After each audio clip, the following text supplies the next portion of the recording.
Have you ever thought of mannitide can be used for medication? Mannitide can calm the spirit, benefit hearing, and brightens the eyes. It can also stop wheezing. If you are suffering from palpitations, insomnia, tremors, dizziness, or vertigo, mannitide can help you to recover. It is also a good cure for impaired hearing, visual disturbances, and chronic asthma. However, be careful if you are weak in spine and stomach. You should seek for doctor's opinion to take mannitide. Mannitide used with 熟地黄, 山茱萸, 五味子 can cure tinnitus or impaired hearing.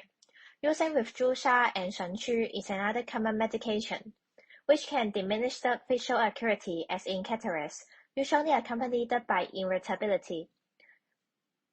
有冇諗過磁石都可以用嚟醫病呢？磁石可以鎮驚安神，聰耳明目，納氣平喘。想知多啲，記得 like and subscribe 我哋嘅 channel，或者親身嚟晚草堂同醫師傾下啦。